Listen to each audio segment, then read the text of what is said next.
Today's guest is the much-loved John Morgan, Managing Director of Helios Homeopathic Pharmacy in the UK. So this was my first opportunity ever to get to speak with him. But pretty much since I started studying homeopathy many years ago, I had heard his name mentioned with great reverence amongst the homeopathic community. John qualified as a pharmacist in the mid-70s and crossed over into homeopathic pharmacy in 1979 when he became assistant manager of Nelson's Pharmacy in London. As his love of homeopathy grew, he enrolled for a practitioner course at the College of Homeopathy in 1981. And while he was a student, he gave some remedy-making workshops to fellow students who participated in triturating and potentizing several common remedies from their original material.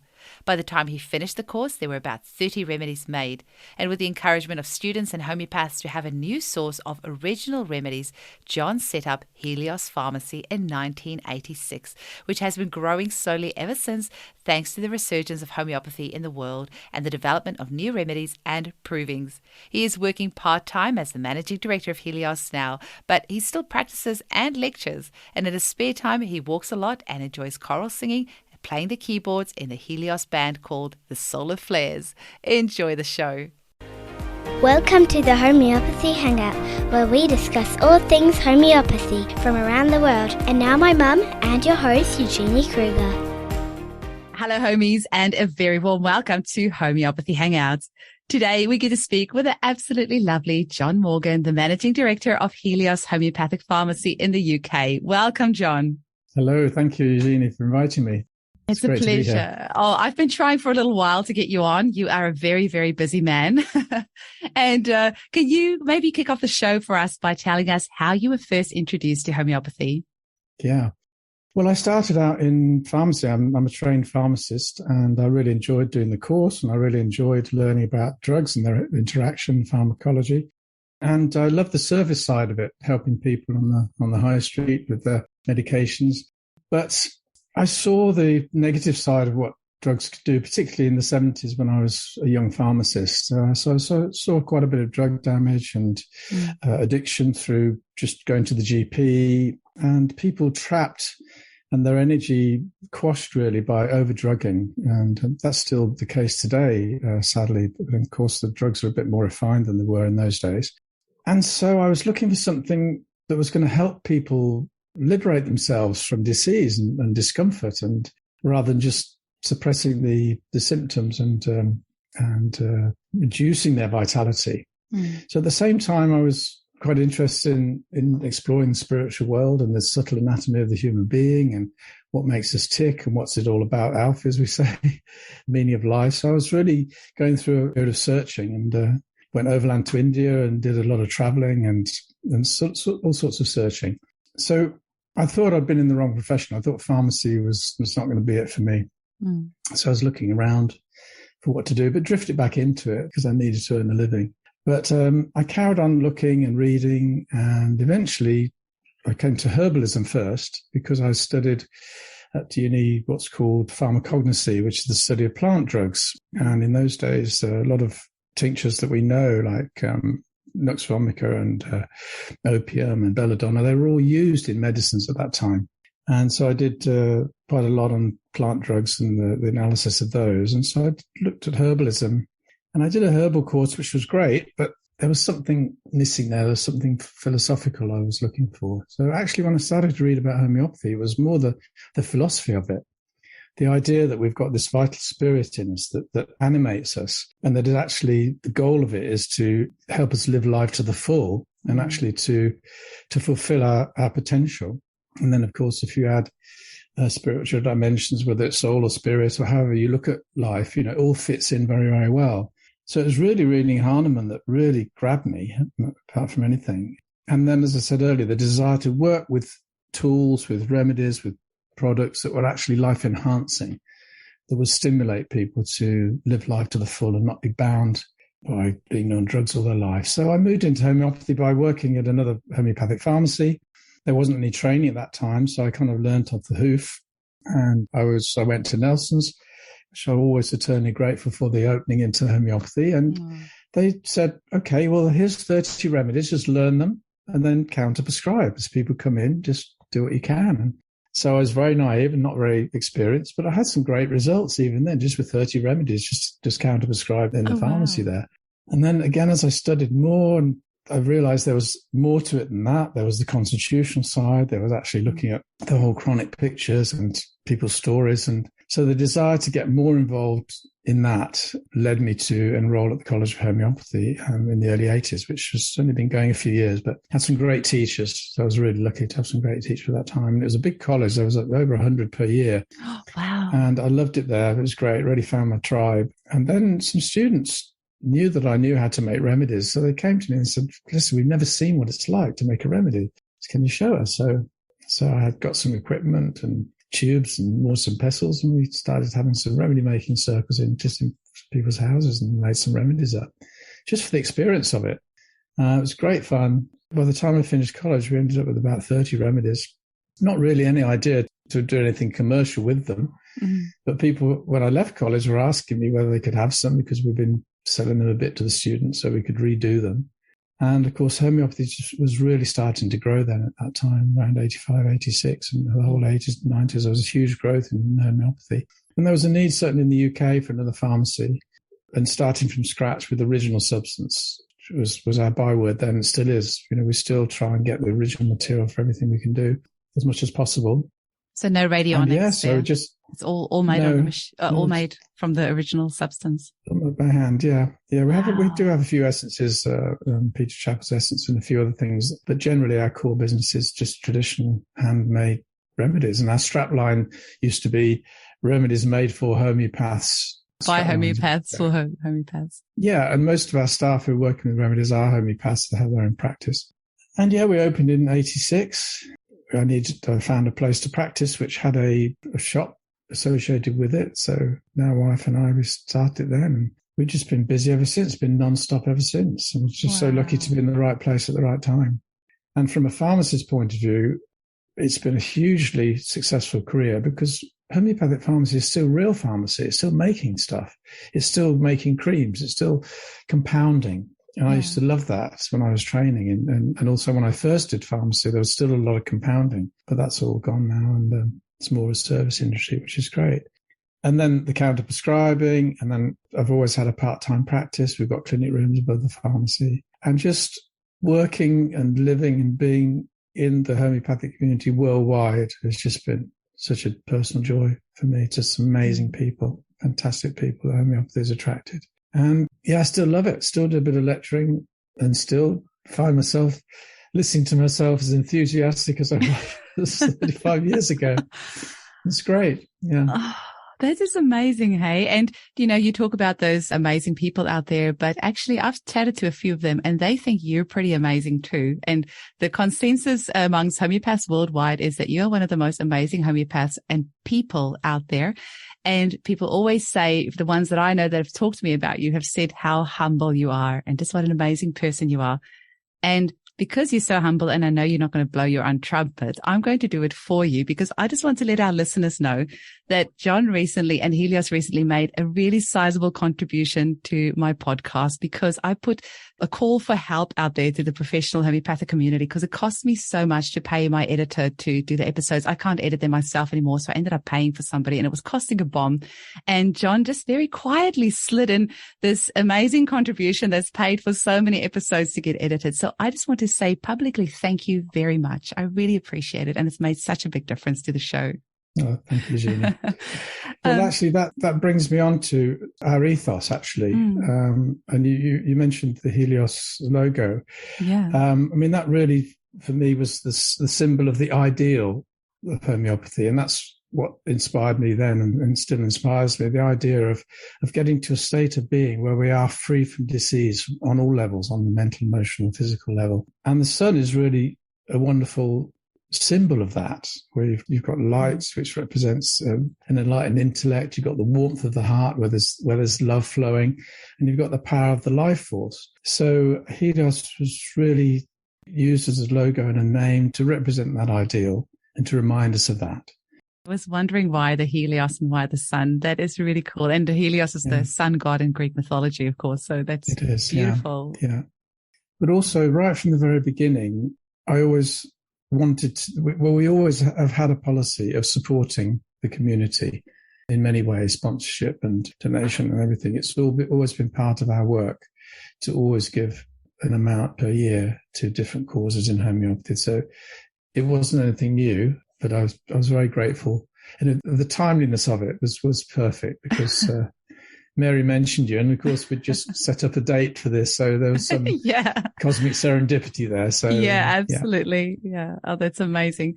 Now, talk to us a little bit about why you felt it was necessary to use, because you use very traditional methods and there's still, hand succussion. I saw your little YouTube video as well, and you see the homeopaths there hand succussing, and I can just imagine how much root-of-grav you use amongst your homeopaths there to help with RSI.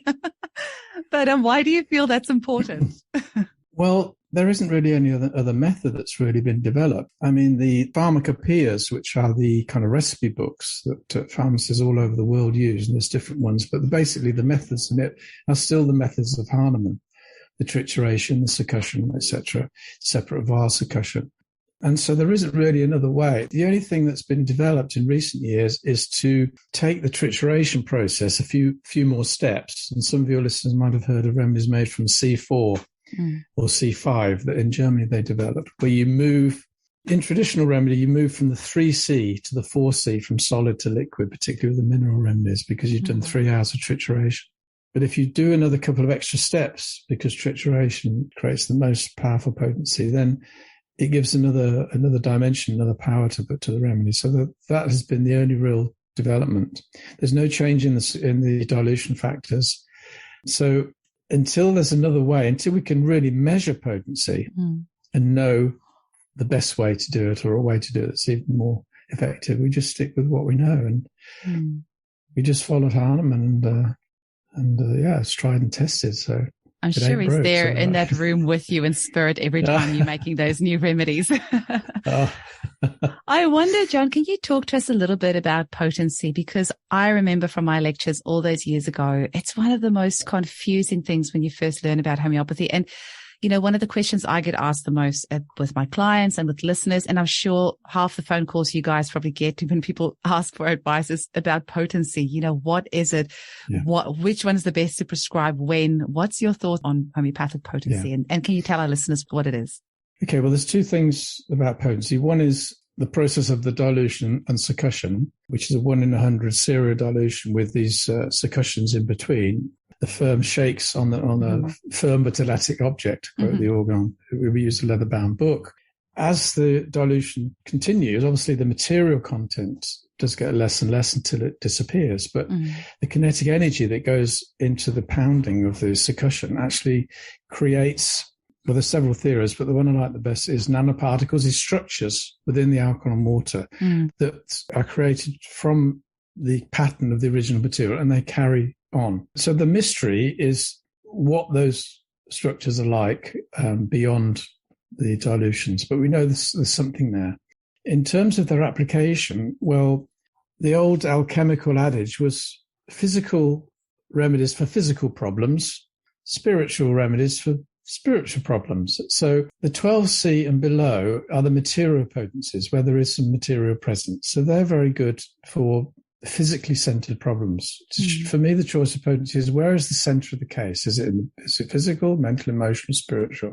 If it's a physically centered problem, a physical acute, then the lower potencies are best. Now, when we get to, say, 30 and beyond, we've got 30, 200, 1M and 10M. We don't know what the difference is between those potencies. So we work by experience. But the best way is to consider the higher potencies not as stronger, but as deeper.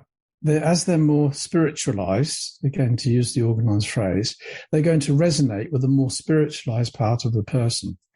So if the center of a case is not so physical, is more mental, emotional, for example, then you're going to need a higher potency, because you need something to resonate on that deeper level. Because as we go deeper and deeper into the human anatomy, into the subtle anatomy, it becomes more spiritualized. So we need a remedy that's been more spiritualized. And there's another dimension, that is intensity. So, for example, if you think of acutes, and most people use 30 or below for acutes in their home, which is great. But as we know, say we get a bump, just an arnica bump, a minor bump isn't really going to affect us mentally and emotionally. But if we have a car accident where we get a big bump, it's going to really affect us mentally and emotionally. So that's why a 200, for example, is a very good potency when an acute situation is affecting the mental and emotional side. Most homeopaths might start off with a 1M or a 10M if they can see clearly the constitution, if they can see very, very clearly what the remedy is. But they're not, and of course the repetition of high potency is less frequent, because when you stimulate a healing process on a deeper level, it takes longer for it to come to ground. As we know from our philosophy that the vital force is always trying to push things to the surface to relieve the very important organs. So if you're touching a healing with a high potency on a deeper level, it's going to take longer to actually use up. Whereas a lower potency, you'll need to repeat more often because it gets used up more quickly. Oh, I'm glad you said that, because that's what I always say to my clients. The best way I can describe it is that it takes longer for the body to use it up. That's obviously, the simplest way to explain it. And I loved how you said that, you talked about the kind of nanoparticles, but Bruce Lipton says that it's the hydrogen bonds between the water molecules that is able to transmit the signature or the messages from the original substance. I really like that explanation. Yeah. And I really like Bruce Lipton, so that's why. Hydrogen bonding is great. And I'm sure that's part of it, but it's less stable. It's more influenced because liquids are always dissolving gases from the air constantly, and also temperature. And all those things that we know will antidote remedies, like sunlight and smells and strong electromagnetic radiations, they will break down those hydrogen bonds. So it kind of fits. But the nanoparticle is silica-based. So for me, it makes the remedies more robust than just purely hydrogen bonding. But I'm sure there's two involved. It's going to be exciting times in the next few decades, I think, with the Homeopathic Research Institute and, people doing more research on the remedies. Yeah. But on the other level, there's a magical level, almost a shamanic ritual to a remedy. And the interview is a really healing process in itself. Sometimes I think the remedy is just secondary to that. It's a whole process, isn't it? It really is. Yeah. It really is. I half jokingly say that I believe that in 50 or 100 years' time, we're not actually going to use any homeopathic remedies because everything is just energy. But I think once we realize how powerful we are and that everything is just energy, and we can actually just change things with, by changing our own energetic being, just by our thoughts, then people are not going to even need homeopathic remedies. You can maybe even just say to the person, you need natmur or something like that. And the energy of that will be enough to heal the person. But I don't think we're there just quite yet to be able to make that leap. But I just have a funny feeling we're going to end there one day. But in the meantime, there is certainly all that beauty about harvesting those plants, doing the trituration, the ritual that's involved in that. And I actually heard a story. This was probably about 12 years ago or even more. And somebody told me that I don't know if they used to work for you or used to be friends with somebody that worked for you, but they said that there's so much thought that you and your team put into making the remedies. And if somebody's making a remedy and they're in a really bad mood or they've just had a breakup or something like that, then you will gently ask that person to not sit in on the making of the remedy because of how the energy can affect that remedy. Is that true or not? This was many years ago that I heard this. Well, certainly what you're thinking, what you're feeling while you're making a remedy, I don't know how much it influences it, but certainly that side of it, I think, is important to have be focused and have that right intention, and for that to be as conscious as possible. I did read some old texts about homeopaths who, while they made remedies, read the Materia Medica as they're doing it.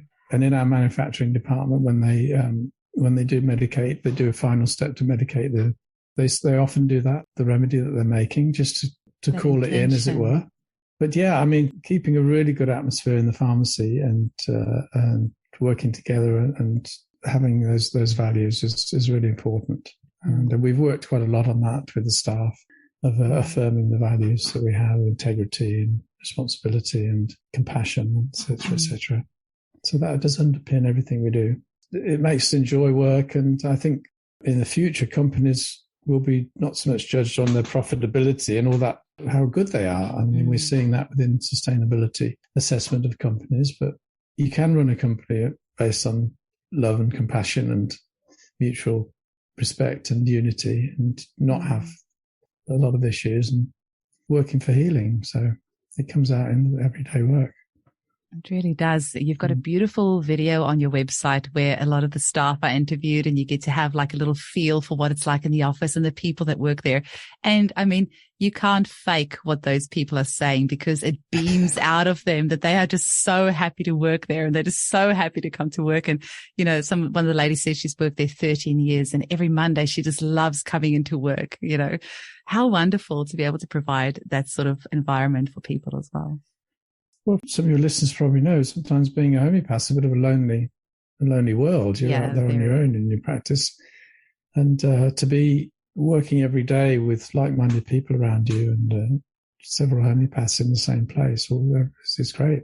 It's great. So, John, tell me a little bit about some of the newer remedies and the new provings and things, because I tell you what, with doing this podcast, I am getting exposed to so many weird and wonderful new remedies. And sometimes I feel like I'm like, what am I doing going down this rabbit hole? But tell us about some of the new remedies that are out there and some of the new provings. Well, that's an interesting one. I mean, when I was a student, we had Kent and Borica, etc. And in Kent's repertories, I think there's about 693 remedies mentioned, which is quite a lot. I mean, some of them with small provings, some of them, you know, I think Hahnemann only had 120.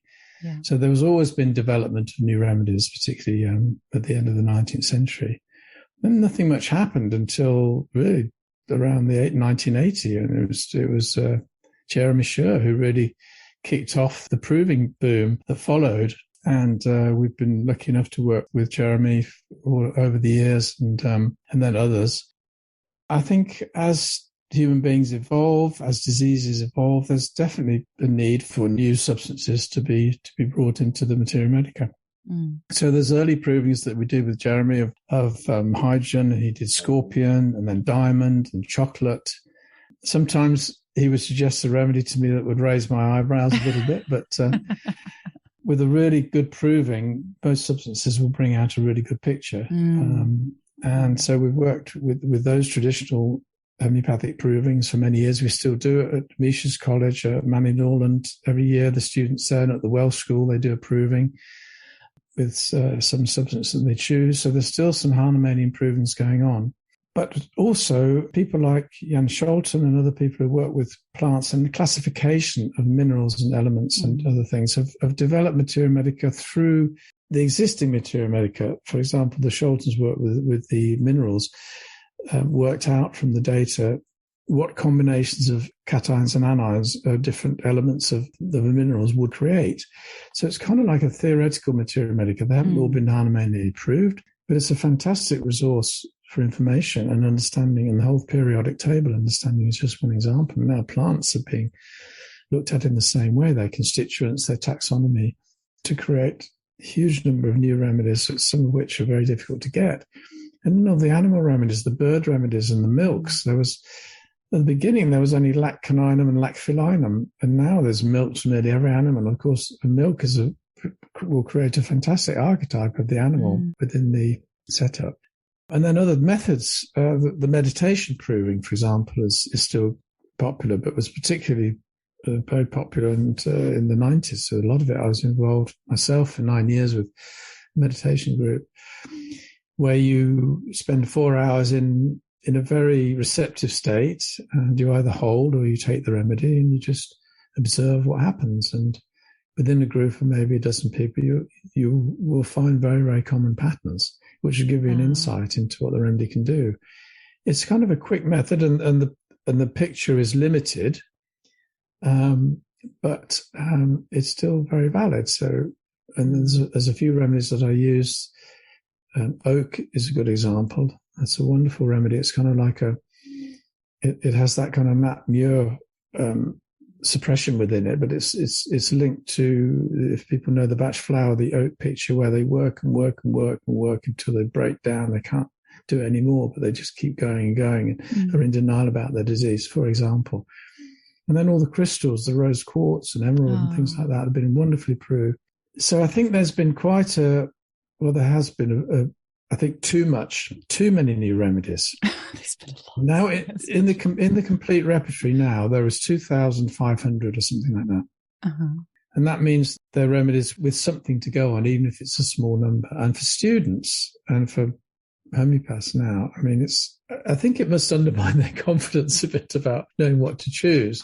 But the saving grace is that although finding the simillimum, the principle of the simillimum is what makes homeopathy work.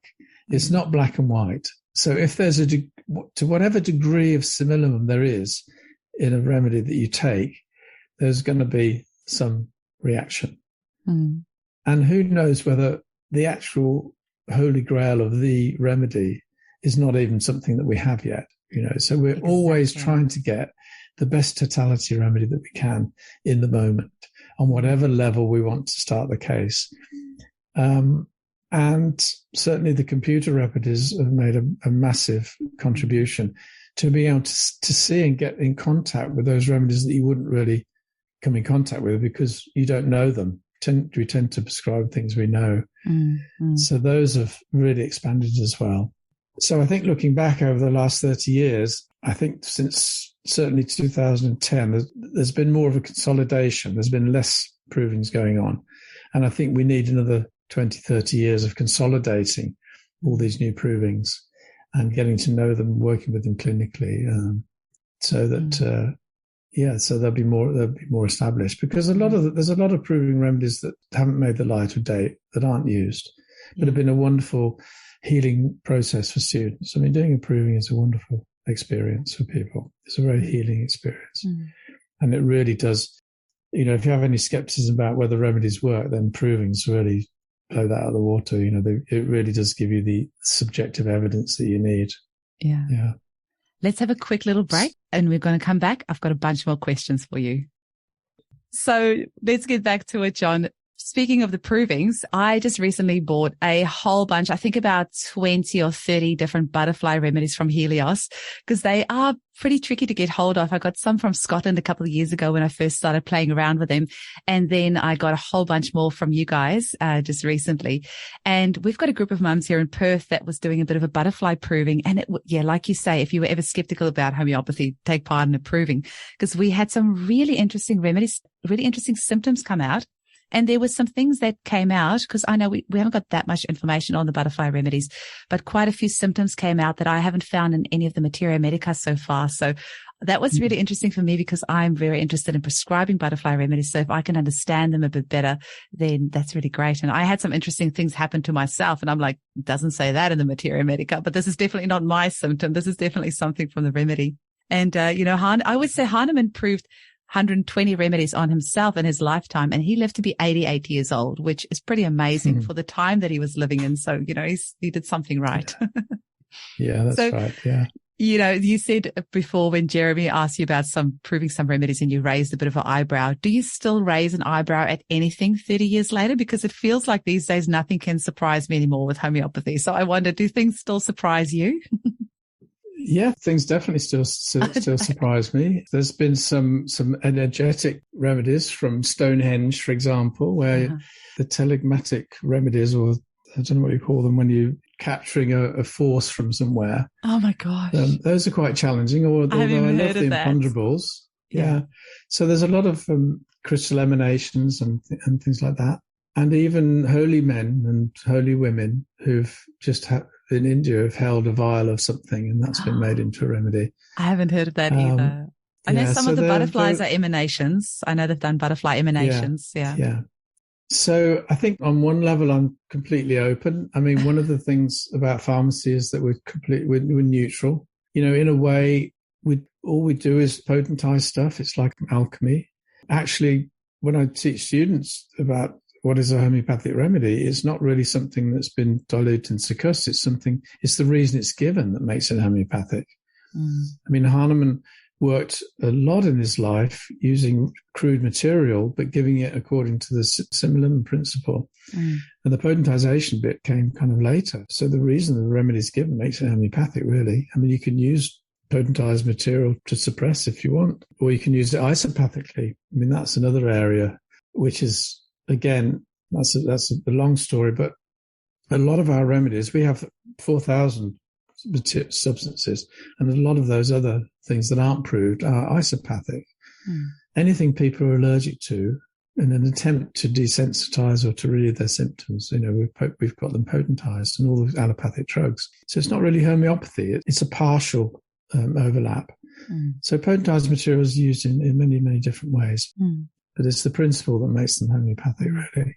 Yeah. Can you quickly run for just the general public listening, just what isopathy is and what are some examples of isopathy? Isopathy means, isopathy is when you actually give a potentized form of the substance which is causing the symptoms. So the best known example and one of the most common ones is we have a remedy from mixed pollens from many, many different flowers, which is a very common hay fever remedy. And people send us samples of different things, which is quite amusing sometimes, because to make a remedy, you only need a pinch, like a pinch of salt is enough. People send us whole bags full of cat hair and things they're allergic to. So it's quite amusing. Well, it was probably a hyperallergenic cat after they got rid of all that hair.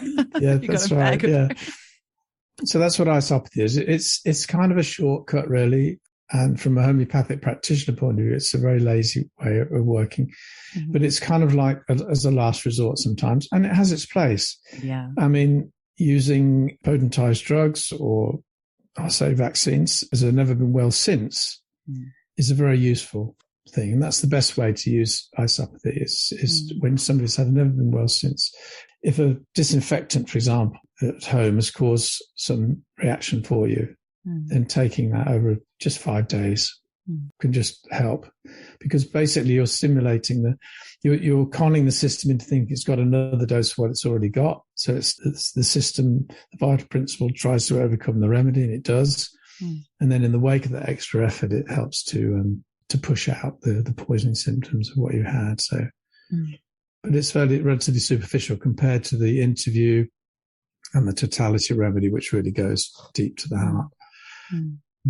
Absolutely. I have to admit, one of the places where I use isopathy a lot is if I have clients who are not able to come off their pharmaceutical medications. So, for example, they've had their thyroid removed and they have to be on thyroxine for the rest of their life, then giving that potentized drug back to them as they take the drug. I just find they have less side effects, and it's a really nice way of using it, I find.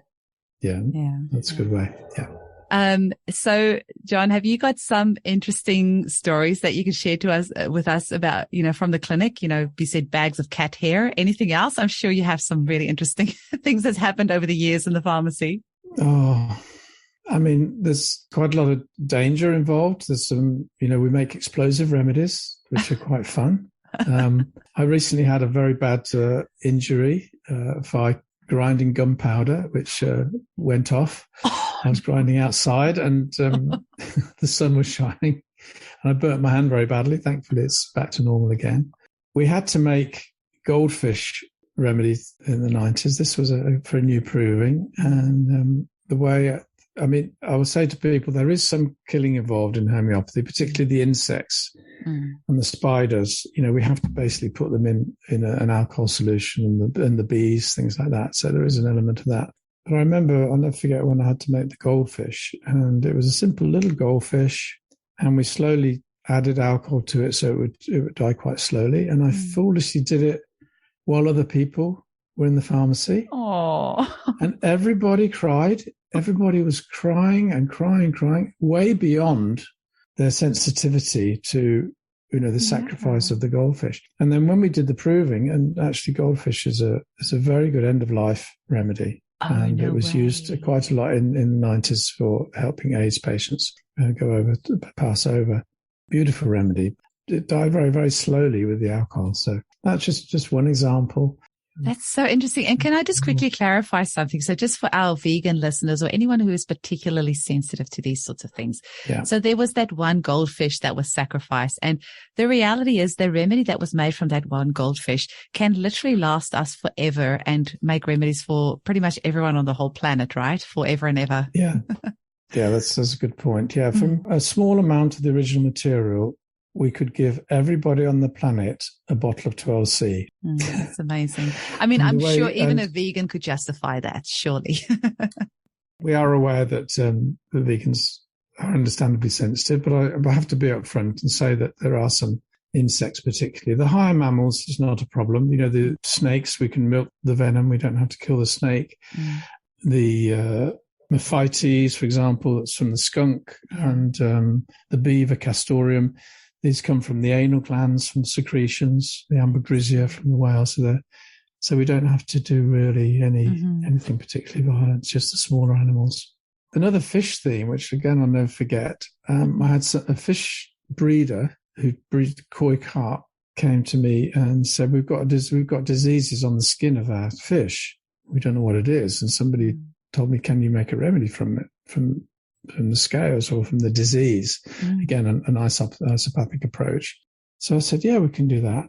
I said, how much do you need? I said, we only need one fish, just send one diseased fish. Yeah. So he said, well, there's a couple of different lesions on the skin. So he said, leave it with me. Anyway, I come into work one day and there's this big kind of 10-litre container with about 20 fish in it, swimming about. So, I've been veggie all my life. And so I run down to the pet shop, buy a tank, buy an air stone, get some food to keep these fish going. So we had them in the back of the pharmacy for a few weeks. And I made the remedy and we fed it to them as well as sending it to the guy. Yeah. And we saw some great results. Slowly, these lesions were healing up over 2 or 3 weeks. But I had the problem of what to do with these fish. What can I do? They're still diseased, so I want them to be in your home. So I was studying, and no, I was teaching, that's right, a local group. And I told this story, and one of the students said, oh, my husband is a fish breeder. So I rang him up, and he had a tank, or it wasn't a tank, it was actually in the ground. It was outside. It was like a big tank there, just empty. And he said, oh, I'll take them and look after them. And so they ended up in fishy paradise, these fish. Really? Oh. So it had a really happy ending. But those are the lengths we go to. Oh, my gosh, that's amazing. So that was so much fun hearing these stories. Thank you so much for sharing that with us. John, if there was one message that you want to leave our listeners with about homeopathy, what would that be? Well, we've been through a lot on the social level. Homeopathy's really had a hard time justifying itself to the scientific community. And we've been through some difficult attacks through scientists and people who have basically find homeopathy implausible. And all the clinical trials that we did have from the 70s, 80s have not been powerful enough to get them accepted. So we've been through that now. And that did have an effect. The social media and the media itself has been very down on homeopathy from around 2010 onwards. Although before that, of course, it was the opposite. Homeopathy was really sexy. Everybody had a homeopath, and in the papers there was well-being articles. So it changed very quickly. And it did have an impact on the profession, on the confidence of people. Homeopaths sadly sometimes admitted that at dinner party be a bit ashamed about or a bit timid about saying who they were. Yeah. But the good news is that, in a way, thanks to COVID, which has moved things on and changed things a lot, we've got a resurgence happening, and things are growing again, and things are moving forward again. And homeopathy is in a very, very strong place. In the UK, we're holding up really well. Europe as well, despite these attacks. America has a huge grassroots level of homeopathy amongst families and amongst people working from homes, Facebook support groups. So we're going to see homeopathy continue and develop, and I hope it's going to find its way back into the mainstream, because in all countries, whether you have a private system or an NHS like we have in the UK, the complementary medicine sector, including homeopathy and osteopathy, chiropractor, herbalism, all those what used to be called the alternative medicine practices, we are all under the radar supporting our national health systems by taking all those patients and looking after them so they don't have to get to their doctor there. And the preventative side of it is doing wonders to support those systems. That really hasn't got the recognition it deserves, but it will. It is going to come, particularly as in the UK, our NHS is at breaking point. The government we're trying to get people in Parliament and MPs to look at the complementary medicine sector and say, listen, there's something good here. You should look at it and use it and engage with it. And so I don't think in my lifetime I'm ever going to find what the secret of potency is, whether it's nanoparticles or whether it's hydrogen bonding. But I do hope to see politically homeopathy and all the other complementary medicines things become an integrated medicine, which is the buzzword these days within health systems in the UK and other countries. So that's my dream at the moment. And you would have seen me smile ear to ear when you started saying that, because I have that same feeling. It just really feels like, I keep saying homeopathic revolution, but honestly, it really feels like that is happening right now. And I think COVID has been wonderful for homeopathy because, so very many different reasons, but I'm seeing homeopaths being busier than they've ever been before. And I know our homeopathic pharmacy over here in Australia, they've been run off their feet and employing more staff, and people are demanding homeopathy because they want to take charge of their own health and they want something safe and effective. And it gets me really excited. I'm just happy to hear you say it, because I was thinking, I'm sitting here in my little corner of the world thinking, we're going to create a revolution, but you saying over the other side of the world, it feels the same way. So that makes me very happy. Yeah. Amazing. And during COVID, during the first lockdown, we were so busy. We had to close the website. We couldn't cope with the demand. I've never known anything like it. It was hard. We pulled together and got through it. But people were panic buying. We couldn't get vitamin C or anything to do with the immune system. But it was amazing. We're through it now. So. Amazing. Yeah. And people can get hold of you at helios.co.uk.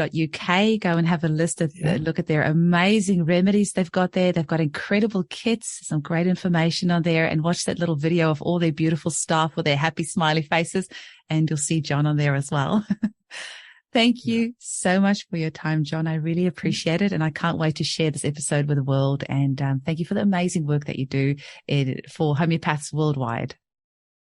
Oh, thank you, Jeannie, as well. It's been a real pleasure. And I send best wishes to all your listeners for a happy and healthy homeopathic life. Thank you.